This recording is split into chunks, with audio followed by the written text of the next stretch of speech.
Hi hello welcome to mega nine TV. Power star Pawan Kalyan అభిమానులు ఎప్పుడెప్పుడా అని ఎదురు చూస్తున్న సినిమా హరిహర వీరమల్లు. ఎందుకంటే పవన్ కళ్యాణ్ కెరీర్లో తొలి పాన్ ఇండియా మూవీగా రాబోతుంది. ఈ సినిమాలో పవన్ కళ్యాణ్ పోరాట యోధుడిగా కనిపించబోతున్నాడు. ఈ నేపథ్యంలో ఈ సినిమా అసలు ఎలా ఉంటుంది ఏంటని ఫ్యాన్స్ ఎంతో ఆసక్తిగా ఎదురు చూస్తున్నారు. ఈ సినిమా జూలై 24వ తేదీ ప్రపంచవ్యాప్తంగా అన్ని భాషల్లో విడుదల కాబోతుంది. ఈ సినిమా గురించి విశ్లేషణ అందించడానికి సీనియర్ ఫిల్మ్ క్రిటిక్ అప్పాజీ గారు మనతో పాటు ఉన్నారు. ఆయన అడిగి ఈ సినిమా ఎలా ఉండబోతుంది ఏంటి తెలుసుకుందాం. హాయ్ సార్, నమస్తే. నమస్తే గంగాధర్. సార్, హరిహర వీరమల్లు సినిమా పవన్ కళ్యాణ్ కెరీర్లో వస్తున్న ఫస్ట్ పాన్ ఇండియా మూవీ. ఈ సినిమా మీద చాలా బజ్ ఉంది. అసలు ఎలా ఉండబోతుంది సార్ ఈ సినిమా? అంటే అంచనాలకు తగ్గట్టుగానే ఉంటుందని చెప్పి అనుకుంటున్నాం అందరూ కూడా.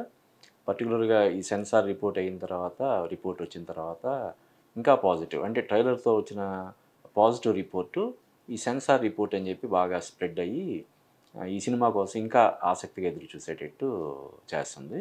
ఈ మధ్య పాన్ ఇండియా కల్చర్ అనేది ఈ మధ్య మొదలైంది కాబట్టి, బాహుబలితో మొదలైన ట్రెండ్ కాబట్టి ఇది కూడా ఈ సినిమాని, అంటే ఒక సినిమాకి పెట్టిన భారీ బడ్జెట్ రాబట్టాలంటే ఇప్పుడున్న పరిస్థితుల్లో ఏదో ఒక భాషలో రిలీజ్ అయితే వచ్చే పరిస్థితి లేదు కాబట్టి దీన్ని ఇంకా ఇతర భాషల్లో కూడా అనువదించి దాన్ని రాబట్టే ప్రయత్నం చేస్తున్నారు. ఈ సబ్జెక్ట్ కూడా దానికి తగ్గట్టుగా, అంటే పాన్ ఇండియా అప్పీల్ ఉన్నటువంటి సబ్జెక్ట్ కాబట్టి ఇది ఖచ్చితంగా మిగతా భాషల్లో కూడా, తెలుగులోనే కాకుండా, అంటే తెలుగులో పవన్ కళ్యాణ్కి ఉన్నటువంటి స్టార్డమ్కి అటు ఆంధ్రాలో కానీ ఇటు తెలంగాణలో కానీ డెఫినెట్గా మంచి ఓపెనింగ్స్, మంచి కలెక్షన్స్ ఉంటాయి.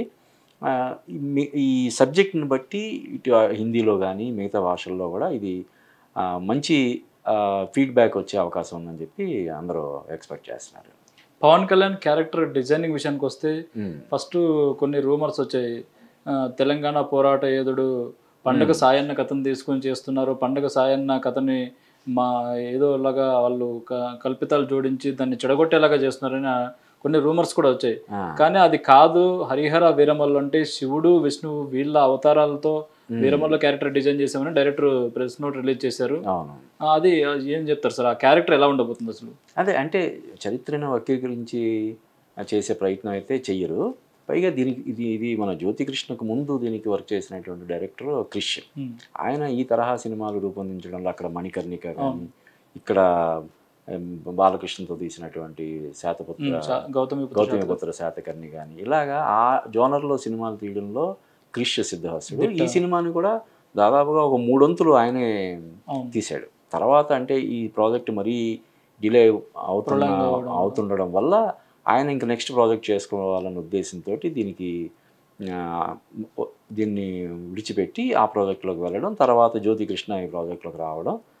జ్యోతికృష్ణ అంటే ఏం రత్నం తనయుడే కాబట్టి తను ఈ ప్రాజెక్ట్లో రావడం, కంప్లీట్ చేయడం జరిగింది. కాబట్టి ఇది చరిత్రను వక్రీకరించేలాగా ఉండదని నేను అనుకుంటున్నాను. ఓకే, అంటే పవన్ కళ్యాణ్ క్యారెక్టర్ డిజైన్ని చూస్తే ఇప్పటివరకు వచ్చిన ట్రైలర్ కానీ లుక్స్ కానీ చూస్తే మీకు ఏమనిపించింది సార్? బాగుంది, లుక్స్ పరంగా కానీ ఆ ఫెరోషియస్నెస్ కానీ అన్నీ కూడా, అంటే మామూలుగానే పవన్ కళ్యాణ్ కళ్ళల్లో ఒక తెలియని ఒక ఆకర్షణ అనేది ఉంటుంది. దానికి పాత్ర పరంగా కూడా ఒక పవర్ అన్నది యాడ్ అయితే అది మరింత ఇదిగా వర్కౌట్ అవుతుంది. కాబట్టి ఇందులో ఒక పోరాట యోధుడి పాత్రలో పవన్ కళ్యాణ్ పర్ఫార్మెన్స్ ఫ్యాన్స్తో పాటు మిగతా సినిమా లవర్స్ అందరికి కూడా ఒక ఫీస్ట్ లాగా అనిపించే విధంగా ఉంటుందని చెప్పి భావించవచ్చు. అంటే ఈ సినిమాని క్రిష్ మొదలు పెట్టినా కూడా జ్యోతికృష్ణ దీన్ని ఇప్పుడు ఫైనల్ అవుట్పుట్ తీసుకురాబోతున్నారు. ఆయన అసలు ఎలా ఉంటది అనుకుంటున్నారు జ్యోతికృష్ణ? ఎందుకంటే ఇంతకుముందు ఇంత భారీ బడ్జెట్ సినిమాలు ఆయన చేయలేదు, ఇంత పెద్ద హీరోతో కూడా చేయలేదు. ఆయన ఎలా టేకప్ చేశారు అనుకోవచ్చు? అదే, అంటే ఇందాక చెప్పినట్టు ఈ సినిమాని దాదాపుగా 3 వంతులు క్రిషే కంప్లీట్ చేశాడు కాబట్టి, అంటే ఒక సినిమాకి కొబ్బరికాయ కొట్టడానికి ముందే ఆ సినిమా తాలూకు స్క్రిప్ట్ రెడీగా ఉంటుంది. బౌండెడ్ స్క్రిప్ట్ అంటాం కదా. అంటే క్లైమాక్స్లో ఏం తీస్తారు, శుభం కార్డుకు ముందు ఏముంటుంది అన్నది కూడా ముందు ఆ బౌండెడ్ స్క్రిప్ట్లోనే ఉంటుంది. అంటే మంచి టెక్నీషియన్ ఈవెన్ ఒక సినిమాటోగ్రాఫర్కి అప్పచెప్పినా కూడా తీయగలిగేలాగా జనరల్గా చెప్తారు. ఆయన స్క్రిప్ట్ రెడీ చేసుకున్నాడంటే దాన్ని ఎవరైనా సరే తీసేయచ్చు, అంత అద్భుతంగా. డైరెక్టర్ లేకుండా కూడా చోటాకే నాయుడు గారు తీసేస్తారు స్క్రిప్ట్ ఉంటే. అలానే కాదు, అంటే కొంతమంది ఇప్పుడు కేవీ రెడ్డి ఇటువంటి డైరెక్టర్స్ వాళ్ళు స్క్రిప్ట్ చేసుకున్నారంటే అంత డీటెయిల్డ్గా ఒక సీన్ తీసేటప్పుడు దానికి షార్ట్ డివిజన్ దగ్గర నుంచి మొత్తం అన్నీ కూడా, బాడీ లాంగ్వేజ్ ఎలా ఉండాలి ఏంటి, ఇంత డీటెయిల్డ్గా వాళ్ళు దాన్ని స్క్రిప్ట్ చేసుకుంటారు. ఆ స్క్రిప్ట్ చేతితో పట్టుకుంటే, ఆ స్క్రిప్ట్ తీసుకుంటే తర్వాత ఇంకా ఎవరైనా ఒక అసిస్టెంట్ డైరెక్టర్ కానీ కో డైరెక్టర్ కానీ ఎవరైనా తీసేలాగా ఉంటుందని చెప్తారు కదా. అలాగా ఈ సినిమాకు సంబంధించి స్క్రిప్ట్ వర్క్ మొత్తం పూర్తయిన తర్వాత సినిమా సెట్లోకి వెళ్ళి తర్వాత పవన్ కళ్యాణ్ రాజకీయ కారణాల వల్ల సినిమా తగిన సమయం కేటాయించకపోవడం వల్ల డిలే అవుతూ రావడం వల్ల ఆయన తప్పుకోవడం, ఈయన ఆ బాధ్యతలు తీసుకోవడం జరిగింది. కాబట్టి జ్యోతికృష్ణ దాన్ని ఏదైతే క్రిష్ మొదలుపెట్టి దాన్ని దాదాపుగా 300 పూర్తి చేశాడో అదే స్థాయిలో జ్యోతికృష్ణ తీసుంటాడు అని చెప్పి అనుకుంటున్నాను. దీనికి బడ్జెట్కి సంబంధించిన అంశం కాదు ఇది, టెక్నికాలిటీకి సంబంధించిన ఇది తప్ప. ఎలాగో మంచి కెమెరామెన్, మంచి టెక్నీషియన్స్, మంచి విజువల్ ఎఫెక్ట్స్ సూపర్వైజర్లు వీళ్ళందరూ ఉంటారు కాబట్టి ఆ స్థాయికి ఏమాత్రం తగ్గకుండానే జ్యోతికృష్ణ తీసుంటాడని చెప్పి నేను అనుకుంటున్నాను. జ్యోతికృష్ణ డైరెక్టర్గా ఎంటర్ అయిన తర్వాత పవన్ కళ్యాణ్ అప్పటికి డిప్యూటీ సీఎం అయ్యారు. అలాగే సనాతన ధర్మ పరిరక్షక కూడా ఆయన మీద ముద్ర ఉంది. ఈ నేపథ్యంలో సనాతన ధర్మ పరిరక్షణని ఈ సినిమాలో చూపించాలనే ఉద్దేశంతో జ్యోతికృష్ణ కథలో కొన్ని మార్పులు చేసి సనాతన ధర్మ పరిరక్షణ ఎక్కువగా చూపించబోతున్నారనే టాక్ వినిపిస్తుంది. కాదు, అంటే పవన్ కళ్యాణ్ సనాతన ధర్మ పరిరక్షకుడిగా అనడమే కొంచెం ఇది. అంటే కాకపోతే ఏంటంటే ఆయన ఈ సనాతన ధర్మాన్ని ఇది చేసే భారతీయ జనతా పార్టీతో పొత్తు కలిగిన వ్యక్తిగా, పార్టీ పరంగా జనసేన భారతీయ జనతా పార్టీతో పొత్తు ఉండడం, కూటమి ప్రభుత్వంలో ఇద్దరు బాగా అటు తెలుగుదేశంతో పాటు జనసేన భారతీయ జనతా పార్టీ కూడా భాగస్వాములుగా ఉండడం, తర్వాత భారతీయ జనతా పార్టీ ప్రచారం కోసం మిగతా రాష్ట్రాల్లో ఎలక్షన్ జరిగినప్పుడు కూడా ఈయన పాల్గొనడం జరిగింది. తర్వాత ఈయన పనిగట్టుకొని కొన్ని గుళ్ళు అవి సందర్శించడం, అవి ప్రచారంలోకి రావడం, ఇలాగా జరగడం వల్ల అది సనాతన ధర్మ పరిరక్షకుడిగా ఆయన అంటున్నారు. కానీ అంత ఇది ఉంటుందని చెప్పి నేను అనుకోవట్లేదు. ఏమైనా చేస్తే ప్రస్తుత కాలమాన పరిస్థితులకు అనుగుణంగా కొన్ని మార్పులు చేర్పులు అయినా చేస్తుంటారు తప్ప ఇటీవల కాలంలో పవన్ కళ్యాణ్కి వచ్చినటువంటి ఇమేజ్ను దృష్టిలో పెట్టుకునో లేకపోతే ఆయన ఐడియాలజీకి, ఆయన ఇటీవల కాలంలో ఆయన అడాప్ట్ చేసుకుంటున్నటువంటి ఐడియాలజీకి అనుగుణంగానో స్క్రిప్ట్లో మార్పులు చేర్పులు చేస్తారని నేను అనుకోవట్లేదు. చేస్తే ఏదైనా 5 to 10% ఏమైనా చేస్తారేమో తప్ప సమూలంగా దాన్ని మార్పులు చేర్పులు చేస్తే ఏదైతే మెయిన్ సబ్జెక్ట్ ఉందో అది డీవియేట్ అయిపోద్ది కదా. దానివల్ల సడన్గా ఇప్పుడు 2 parts తీసుకొస్తున్నారు కాబట్టి ఫస్ట్ పార్ట్ని సెకండ్ పార్ట్లో నువ్వు అన్నట్టు అలాగేమైనా చేసే అవకాశం ఉంటుంది. అయితే ఎప్పుడు కూడా Part 2 అనేది Part 1 సక్సెస్ మీద ఆధారపడి ఉంటుంది. కాబట్టి ఈ Part 1 సినిమా అంటే దాదాపుగా 99% సక్సెస్ అవ్వడానికి అవకాశాలు ఉన్నాయి. కానీ Part 2 ఈ సినిమా వచ్చిన తర్వాత Part 2 ఉంటుందా లేదన్నది దాని మీద క్లారిటీ వస్తుంది మనకి. Part 2కి సంబంధించి ఆల్రెడీ 20 నిమిషాల షూటింగ్ కూడా కంప్లీట్ అయిందని హీరోయిన్ నిధి అగర్వాల్ చెప్పింది. ఆమె చెప్తూ అలాగే జ్యోతికృష్ణ డైరెక్టర్గా ఎంటర్ అయిన తర్వాత ఇంటర్వెల్ బ్యాంగ్ అనుకున్నది కాస్త క్లైమాక్స్ అయింది. క్లైమాక్స్ చాలా అద్భుతంగా ఉండబోతుంది ఈ సినిమా హైలైట్స్ అని కూడా చెప్పారు. ట్రైలర్ చూసిన తర్వాత మీకు ఏమనిపిస్తుంది సార్? అదే అంటే ట్రైలర్ అయితే మాత్రం చాలా ఎక్స్ట్రాడినరీగా ఉంది. అంటే ఇంకా చెప్పాలంటే ఎవరు ఊహించినంత రేంజ్లో ఉంది అది. ఏదైతే దానికి ముందు వరకు ఈ సినిమా 1కి 10 సార్లు పోస్ట్ పోన్ అవ్వడం వల్ల జరిగిన డ్యామేజ్ ఏదైతే ఉందో ఈ సినిమాకి క్రేజ్ తగ్గిన ఎంతో కొంత కనీసం 5 to 10% అయినా క్రేజ్ తగ్గుతుంది కదా. ఎంత పవర్ స్టార్ పవన్ కళ్యాణ్ అయినా కూడా ఒకసారి కాదు, 2 సార్లు కాదు, 3 సార్లు కాదు, 12 సార్లు వాయిదా పడడం అంటే డెఫినెట్గా ఆ సినిమా పట్ల ఆసక్తి కోల్పోయేలా చేసే అంశం కదా. దాన్ని మొత్తం పటాపంచలు చేసింది ట్రైలర్. ఏదైతే అప్పటి వరకు ఉన్న కొంచెం ఈ సినిమా బారాలదేమో అందుకని ఇన్నిసార్లు వాయిదా పడుతుందేమో, దీనికోసం మనం పెద్దగా ఎదురు చూడాల్సిన అవసరం లేదేమో అనుకునే పరిస్థితి నుంచి లేదు ఈ సినిమా ఖచ్చితంగా చూడాలి, ఇదేదో ఒక అద్భుతాన్ని ఆవిష్కరించేలాగే ఉంది, పవన్ కళ్యాణ్ కెరీర్లో ఒక మైల్ స్టోన్ లాగా, ఒక మైల్ రాయిలాగా నిలిచే సినిమా లాగా ఉంది అని జనాల్లో అభిప్రాయం కలిగేలాగా చేసింది ట్రైలరు. ఆ ట్రైలర్ రెస్పాన్స్ ఇప్పటికి కూడా రోజు రోజు పెరుగుతూనే ఉందని మనం చెప్పొచ్చు. అదే ఏఎం రత్నం ఇంతకుముందు కూడా ఎన్నో భారీ బడ్జెట్ సినిమాలు తీశారు, పెద్ద సినిమాలు తీశారు. అలాంటి నిర్మాత కాబట్టే ఈ సినిమా లేట్ అయినా కూడా వస్తుంది, ఇంకో నిర్మాత అయితే వదిలిపెట్టేసే వాళ్ళని ఇది కూడా అంటున్నారు సార్, నిజమేనా? అంటే జనరల్గానే ఇప్పుడు ఒక పవన్ కళ్యాణ్ సినిమా లేట్ అయితే అవుతుంది కానీ రిలీజ్ అవ్వకుండా ఆగిపోవడం అయితే జరగదు కదా. అక్కడ ఉన్నది ఎవరు? పవన్ కళ్యాణ్. ఏం రత్నం కూడా ఆయన చాలా భారీ బడ్జెట్ సినిమాలు చేశాడు. పవన్ కళ్యాణ్ కెరీర్లోనే బిగ్గెస్ట్ సినిమా ఖుషి ఇచ్చాడు. తర్వాత కూడా బంగారం అన్నవరం ఏదో సినిమా చేశాడు. అప్పటి నుంచి ఆయనతో ట్రావెల్ చేస్తూనే ఉన్నాడు. కానీ మిగతా తనతో సినిమాలు తీసిన నిర్మాతలు అందరితో కంటే కూడా ఎందుకనో ఏఎం రత్నం పట్ల పవన్ కళ్యాణ్కి ఒక చాలా సాఫ్ట్ కార్నర్ ఉందని మనకు అనిపిస్తుంది. ఉదాహరణకి ఎఫ్డీసీ చైర్మన్ రేస్లో కూడా ఆయన ఏఎం రత్నం గారు ఉన్నాడు. త్వరలో ఆయన దాని బాధ్యతలు స్వీకరించే అవకాశం ఉందనే వార్తలు కూడా మనం చూసాం. అంటే ఎఫ్డీసీ చైర్మన్ పదవి కోసం ఏఎం రత్నంను సిఫార్సు చేసేంతగా ఆయన్ని ఇష్టపడతాడు ఆయన పవన్ కళ్యాణ్. అందువల్ల ఈ సినిమా అంటే ఏఎం రత్నం కాకపోయినా ఎవరున్నా కూడా పవన్ కళ్యాణ్ ఉన్నాడు కాబట్టి ఆగదు. ఏఎం రత్నం ఇది కూడా ఉంది కాబట్టి ఆయన అనుభవం, ఇప్పుడు ఆయన ఎన్నో సినిమాలు చేశాడు, భారీ బడ్జెట్ సినిమాలు ఎన్నో చేశాడు, శంకర్ డైరెక్షన్లో ఇలా ఎన్నో సినిమాలు చేశాడు. తమిళంలో ఇటీవల కాలంలో కొంత నిర్మాతగా వెనకబడ్డా కూడా ఆయన తమిళంలో మళ్ళీ అజిత్తో కూడా చాలా భారీ బడ్జెట్ సినిమాలు చేశాడు. కాబట్టి కేవలం ఏఎం రత్నం వల్లే ఇది సినిమా ముందుకు వస్తుంది అనడం కరెక్ట్ కాదు.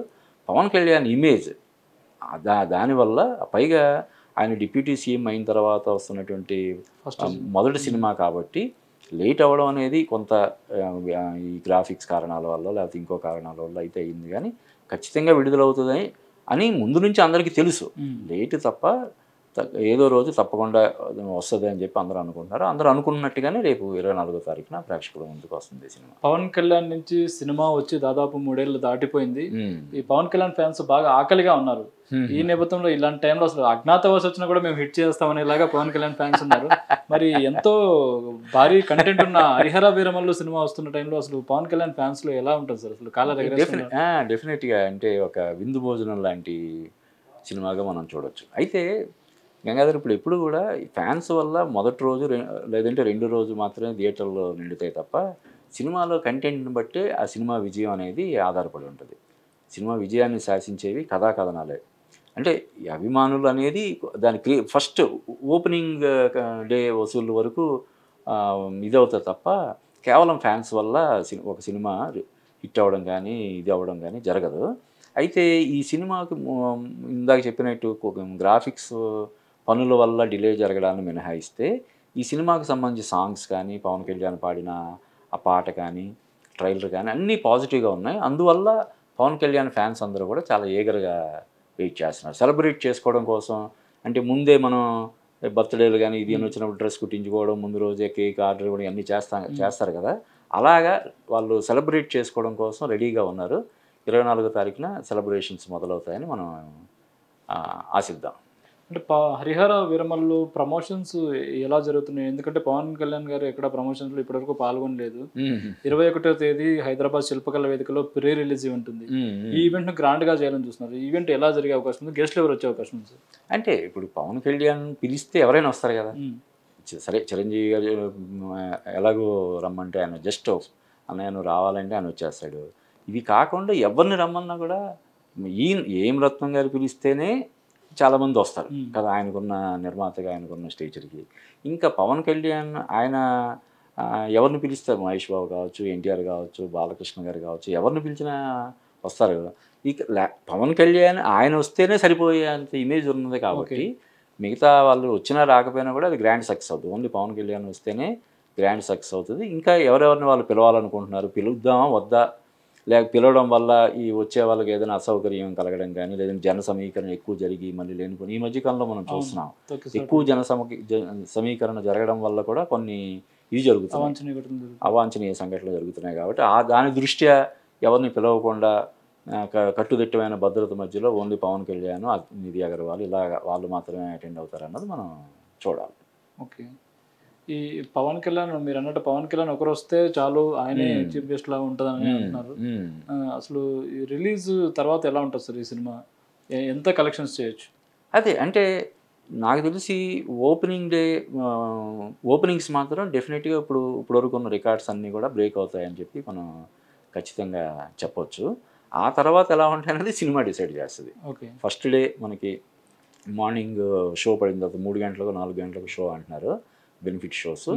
అవి రాగానే మనకి ఒక వచ్చేస్తుంది ఓవర్సీస్ రిపోర్ట్ కూడా ఆ పార్టీకి వచ్చేస్తుంది. దాన్ని బట్టి సినిమా రేంజ్ ఏంటి అన్నది మనం చెప్పగలుగుతాం తప్ప ముందే మనం చెప్పలేము. అయితే పవన్ కళ్యాణ్ కెరీర్లో ఒక బిగ్గెస్ట్ హిట్ కింద ఇది నమోదు అవుతుందని చెప్పి అంచనాలు అయితే ఉన్నాయి. అంచనాలు నిజం కావాలని మనం కోరుకుందాం. ఓకే.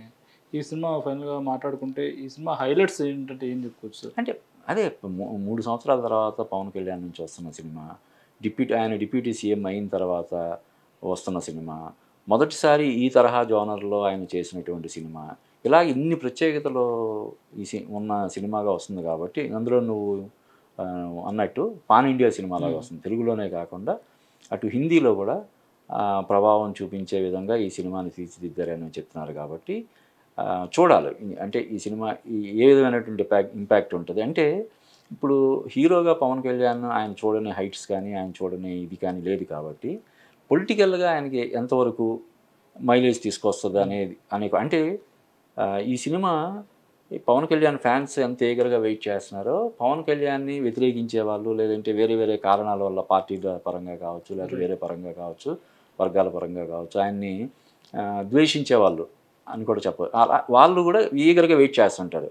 ఈ సినిమాలో పవన్ కళ్యాణ్ పర్ఫార్మెన్స్ గురించి పెద్దగా వేలెత్తి చూపించడానికి ఏమి ఉండదు కానీ మిగతా అంశాలు ఏ విధంగా తీర్చిదిద్దారు, ముఖ్యంగా గ్రాఫిక్స్ ఇటువంటి ఏ విధంగా సెట్ అయ్యి ఇవన్నీ వాళ్ళు కూడా ఈగర్గా వెయిట్ చేస్తున్నారు ఫ్యాన్స్.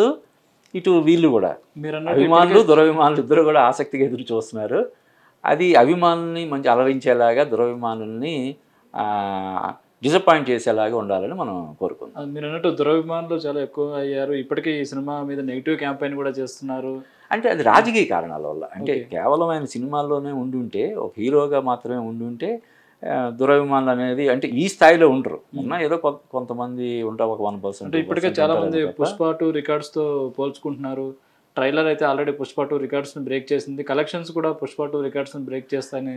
అంటే అసలు పుష్ప 2 తోటి దీన్ని పోల్చకూడదు. అదేమో అంటే ప్రాపర్ పాన్ ఇండియా సినిమా అది.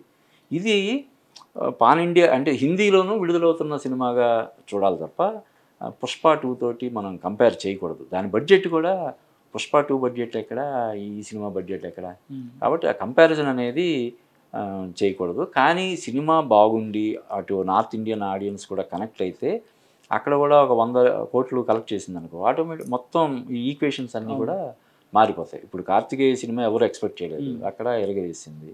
అంతకుముందు వచ్చిన ఈ కాంతారా కానీ కేజీఎఫ్ బాహుబలి ఇవన్నీ కూడా ముందు పార్ట్ 1గా రిలీజ్ అయినప్పుడు ఏ విధమైనటువంటి అంచనాలు లేకుండా వచ్చాయి. పార్ట్ 1 ఇప్పుడు కేజీఎఫ్ అంత పెద్ద హిట్ అయిన తర్వాత కేజీఎఫ్ 2 వచ్చింది. బాహుబలి అంత పెద్ద హిట్ అవ్వడం వల్ల బాహుబలి 2 వచ్చింది కదా. ముందే వాళ్ళు 2 భాగాలుగా దీన్ని రిలీజ్ చేద్దామని చెప్పి అనుకోలేదు. మన మణిరత్నం PS 1, 2 ఇవన్నీ కూడా ఫస్ట్ పార్ట్ బాగుంటేనే హిట్ అయితేనే సెకండ్ పార్ట్ కింద వచ్చాయి. ఇప్పుడు మనం రణబీర్ కపూర్ యాక్ట్ చేసిన బ్రహ్మాస్త్ర ఉంది, పార్ట్ 1 పార్ట్ 2 అన్నారు. పార్ట్ 1 వచ్చి దాదాపుగా 2-3 ఇయర్స్ అవుతున్నట్టుంది.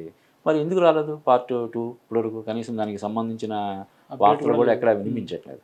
కాబట్టి ఒక సినిమా సీక్వెల్ డిసైడ్ చేసేది పార్ట్ 1. పార్ట్ 1 చాలా పెద్ద హిట్ అయితే అప్పుడు అంటే పార్ట్ 1 ఫెయిల్ అయింది అనుకో పార్ట్ 2 కోసం ఎవరు వెయిట్ చేస్తారు? పైగా దాని తాలూకు ఇదంతా డ్యామేజ్ అంతా కూడా ఇది మోయాల్సి వస్తుంది పార్ట్ 2. కాబట్టి అంటే చాలా రేరుగా ఏదైనా పార్ట్ 2 చాలా బాగుండి రిలీజ్ చేస్తామంటే ముందుకు వస్తారేమో కానీ చాలా తక్కువ సందర్భాల్లో జరుగుతుంది. ఇప్పుడు దాని శంకర్ ఇండియా 3 కూడా అన్నారు. మనకి ఇండియన్ 2 డిజాస్టర్ అవ్వడం వల్ల ఇప్పుడు ఇండియన్ 3 గురించి ఎవరైనా మాట్లాడుతున్నారా? అలా కాజల్ క్యారెక్టర్ మొత్తం ఇండియన్ 3 మొత్తం అసలు ఆమె సినిమాలో లేదు, ఇండియన్ 3లో ఉంటుంది అంటున్నారు. ఆ సినిమా ఎప్పుడు వస్తుందో చెప్పలేని పరిస్థితి. డైరెక్ట్గా ఆల్రెడీ తీసారు కాబట్టి మరి OTTలో రిలీజ్ చేస్తారా? ఇప్పుడు థియేటర్లో రిలీజ్ చేస్తే దాన్ని ఎవరు వెళ్తారు? ఇప్పుడు అందులోనూ మొన్న వచ్చిన తగ్ లైఫ్ రిజల్ట్ తర్వాత కమల్ హాసన్ నుంచి వస్తున్నటువంటి సినిమా ఇండియన్ 3 అంటే అటు శంకర్కి ఇమేజ్ లేక కమల్ హాసన్కి ఇమేజ్ డ్యామేజ్ అయిపోయి చూసే ఎవరికి ఇంట్రెస్ట్ ఉండదు కదా. సో అదన్నమాట. ఏదైనా సరే సీక్వెల్గా రావాలంటే పార్ట్ 1 పెద్ద సక్సెస్ అయ్యి ఉండాలి. అలాగే ఇప్పుడు మన అక్కడ హిందీలో ఆడియన్స్ ఏ సినిమాకి ఎలా కనెక్ట్ అవుతారో మనం చెప్పలేం. పుష్ప సినిమా అక్కడ ఫస్ట్ పార్ట్ ఆ రేంజ్లో సక్సెస్ అవుద్దని ఎవరు ఊహించలేదు. కాబట్టి ఇప్పుడు యాక్చువల్గా తెలుగు రాష్ట్రాల్లో ఆ సినిమాని just above average just hit, కొంతమందికి 10-15% కొంతమందికి నష్టపోయే ఇది ఉంది అని చెప్పి అన్నారు. కానీ ఎప్పుడైతే బాలీవుడ్లో 100 కోట్ల పైగా కలెక్ట్ చేసిందో అప్పుడు ఆ సినిమా సంబంధించినటువంటి ఇవన్నీ డైనమిక్స్ అన్నీ కూడా మారిపోయాయి. పార్ట్ 2 అనేది తెర మీదకి వచ్చింది. దాన్ని అంచనాలకు తగ్గట్టుగా తెరకెక్కించడంలో సుకుమార్ సక్సెస్ అయ్యాడు. దాదాపుగా అంటే ఒక 2000 కోట్లు వసూలు చేసిన చిత్రంగా అది ఒక రికార్డు క్రియేట్ చేసింది. ఫైనల్గా హరిహర వీరమల్లు సినిమా జూలై 24వ తేదీ రిలీజ్ కాబోతుంది. ఈ సినిమా పవన్ కళ్యాణ్ ఫ్యాన్స్కి ఎలాంటి ఫీస్ట్ని అందిస్తుంది? అదే అంటే ఒక విందు భోజనం లాంటి సినిమాగా మనం చెప్పొచ్చు. పవన్ కళ్యాణ్ ఫ్యాన్స్తో పాటు జనరల్ ఆడియన్స్ని కూడా అమితంగా ఆకట్టుకునే అంశాలన్నీ కూడా ఇందులో ఉన్నాయని మనం చెప్పొచ్చు. ఆ కీరవాణి మ్యూజిక్ కానీ, ఆ పవన్ కళ్యాణ్ పాడిన పాట కానీ, నిధి అగర్వాల్ గ్లామర్ కానీ, మేకింగ్ కానీ, ఇలాగ ఎక్కడా కాంప్రమైజ్ అవ్వకుండా విజువల్ ఎఫెక్ట్స్ పరంగా ఎక్కడా కాంప్రమైజ్ అవ్వకుండా తీర్చిదిద్దిన ఈ సినిమా పవన్ కళ్యాణ్ ఫ్యాన్స్తో పాటు మిగతా ఫ్యాన్స్ అందరికి కూడా నచ్చేలాగా ఉంటుందని చెప్పి మనం డెఫినెట్గా ఎక్స్పెక్ట్ చేయొచ్చు. బాబీ డియోల్ కూడా యానిమల్ తర్వాత ఆయన చేస్తున్న సినిమాలన్నీ హిట్ అవుతున్నాయి అంటున్నారు. ఈ సినిమాకి ఆయన కూడా హెల్ప్ అవుతారు అనుకోవచ్చు. డెఫినెట్గా అవును. మరి బాబీ డియోల్ మనకి ఇప్పుడు యానిమల్ సినిమాతోటి తర్వాత మన ఈ సినిమా కూడా చేసినట్టు కదా, బాలకృష్ణ సినిమాలో కూడా యాక్ట్ చేశాడు. ఇక్కడ రీచ్ ఉంది, పర్టికులర్గా అక్కడ నార్త్లో మంచి రీచ్ ఉంది అతనికి. అంటే ఈ హీరో విలన్గా టర్న్ అవ్వడానికి ముందు హీరోగా అతను చాలా సినిమాలు చేశాడు. బేసిక్గా అతను మంచి పర్ఫార్మర్ కాబట్టి బాబీ డియోల్ ఉండడం కూడా ఈ సినిమాకి హరిహర వీరమల్లు సినిమాకి చాలా పెద్ద ప్లస్ పాయింట్ అయ్యే అవకాశం ఉంది. ఓకే, ఓవరాల్గా ఈ సినిమా హిట్ అయితే క్రెడిట్ జ్యోతి కృష్ణకి వస్తుందా, క్రిష్కి వస్తుందా? షేర్ చేసుకోవాల్సిందే. అది పూర్తిగా జ్యోతి కృష్ణ అకౌంట్లో వేయడం అంటే వాళ్ళు కూడా ఇప్పుడు దర్శకత్వం క్రెడిట్స్ చూస్తే క్రిష్ జ్యోతి కృష్ణ రెండు ఇస్తున్నారు. మనకి రిలీజ్ చేస్తున్నటువంటి ప్రెస్ నోట్స్ చూస్తే ఇద్దరికి క్రెడిట్ ఇస్తున్నారు. కాబట్టి సినిమా హిట్ అయితే క్రెడిట్ ఈక్వల్గా మనం చేయాలి. ఒకవేళ రిజల్ట్ వేరేగా ఉంటే కూడా ఆ రిజల్ట్ ఈక్వల్గానే షేర్ చేయాలి. క్రిష్ కూడా తన సపోర్ట్ని ఇప్పుడు కూడా అందిస్తున్నారని అంటున్నారు సార్. అంతే కదా. అంటే ఇప్పుడు పవన్ కళ్యాణ్ లాంటి ఒక పెద్ద స్టార్, ఏం రత్నం లాంటి పెద్ద ప్రొడ్యూసర్ సత్సంబంధాలే ఉండాలని కోరుకుంటారు తప్ప అంటే ఏదైనా క్రియేటివ్ డిఫరెన్సెస్ పర్యవేక్షిస్తున్నారు. అదే ఏదైనా క్రియేటివ్ డిఫరెన్సెస్ వల్ల లేకపోతే ఇన్ని సంవత్సరాలు ఒకే సినిమా మీద ఉండిపోవడం ఆయనకి ఇబ్బంది కలిగించి ఉండడం వల్ల ఆయన ప్రాజెక్ట్ నుంచి తప్పుకున్నా కూడా ఆయన డెఫినెట్గా జ్యోతి కృష్ణ ప్రాపర్గా గైడ్ చేసి ఉంటాడని చెప్పి నేను అనుకుంటున్నాను. Okay, right sir. ఇక హరిహర వీరమల్లు సినిమా జూలై 24వ తేదీ రాబోతుంది. ఆ సినిమా అభిమానులకు ఒక ఐ ఫీస్ట్గా ఉంటుంది, ఒక విందు భోజనంలా ఉంటుందని సీనియర్ ఫిల్మ్ క్రిటిక్ అప్పాజీ గారు చెప్తున్నారు. ఇది అప్పాజీ గారితో ఇవాళ ఇంటర్వ్యూ. మరో ఇంటర్వ్యూలో మళ్ళీ కలుద్దాం. చూస్తూనే ఉండండి మెగా 9 టీవీ.